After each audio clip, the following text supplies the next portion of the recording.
Alright, in this one, I'm gonna talk about how to get more attractive hair. So let's get started. First of all, this is what I think is ideal, which is thick hair, and it's wavy, it looks low effort, doesn't look try hard, looks kept, so it doesn't look like you're a fucking homeless person. It's basically a perfect balance between looking put together, but also looking low effort and not a try hard. Here's another example, and here's another example. It essentially looks like you have extremely healthy hair and that you don't even try hard, even though it's probably the opposite. These guys, they do a lot more effort with their hair than you do and a lot more planning, but it just looks effortless, which is kind of the point. So here are some of the things you can actually do if you want to achieve it.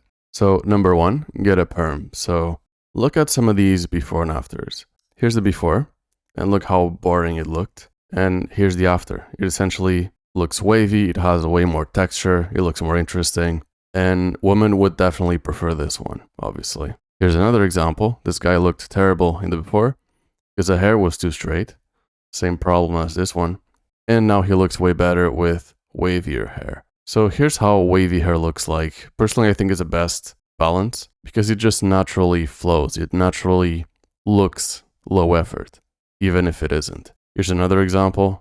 If you have highlights or if your hair has some lighter parts, it can look pretty cool. But essentially the vibe is the same. It looks low effort and not try hard just because of the flow and the waves. Here's another example. This one is longer, but it looks pretty cool as well. This looks way better than if the guy had 100% straight hair. And yeah, here's an example of around the same hairstyle. So you could have it shorter or longer depending on your preferences, but also your face shape. If you have a long forehead, then this hairstyle usually doesn't look as good. So in that case, you would want a shorter hairstyle that actually covers parts of your forehead to essentially try to equalize your facial thirds. But if your facial thirds are fine, then you can have something like this. So it depends on the person. Personally, I think both of them look pretty cool. So it's more about your face shape and facial thirds rather than the length itself. So if, for example, your face is too long, your mid face is too long, then you should probably try to avoid hairstyles that are short on the sides and just have it longer on the sides and try to cover a bit of the forehead, etc. So you're just trying to balance things out to increase facial harmony, as well as have a hairstyle that looks interesting and has texture and looks effortless, etc. Number two, use 5-AR blockers. So of course you can still get a hair transplant, but if you can, it's way better to prevent hair loss rather than to fix it after. So if you can prevent hair loss, then you absolutely should. We have so many before and afters when it comes to guys getting hair transplants and looking way younger in the after.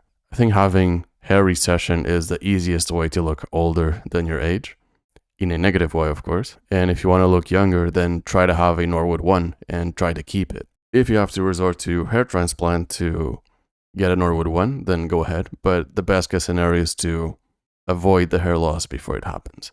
Here's another example. And yeah, just guys look way better, way more attractive, way younger when they have hair on top. I think this one is a wig, which, you know, does look better compared to being bald. But I personally prefer hair transplants if done correctly. So not having hair is a brutal negative impact on your SMV and attractiveness overall. So like I said, try to prevent it before it happens.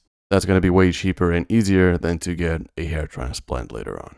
And number three, style your hair. So here's what I recommend. I recommend doing what I did, which is essentially, I tried every different kind of product. So for example, texturizing powder, matte clay, sea salt spray, and then I chose the one that I think is the best for my hair. So I think you should do the same because, for example, I used to think that I was going to really like sea salt spray, and apparently I don't. And the only way that you can test that theory is to apply it, is to actually try. And it's not that expensive to actually try all these ones. You can just try to get the cheapest out of each, since the ingredients are going to be similar anyway. But if you try them, then you already know the answer. And that's a better answer than whatever I can give you, when it comes to hairstyle at least. So try different kinds when it comes to products to style your hair, and then choose the one that is the best for your particular hair and your particular preferences. So ideally, you want a product that makes your hair look put together, but also not too try hard. And ideally, one that is matte finish and doesn't look oily. That is why I'm not recommending you to use gels, for example, because that looks too try hard. That looks like you have something on. The goal is to look like you don't have any product on, even though you do. Here's another example of how you should try to look like when it comes to hairstyle. And yeah, essentially, like I said, you're trying to look put together, but also not try hard. So you want your hair to have texture, you want a certain flow. You kind of want the look that you just got out of bed, but at the same time, it looks put together. That's what you should try to look like. And when you try a product, if you can accomplish that of looking put together, but also not a try hard, and if it looks like you have no product at all, then choose that one. But I think you should actually try different ones before making your decision. And that's going to be a better answer than what other people can give you, because you will know what works better for your particular hair.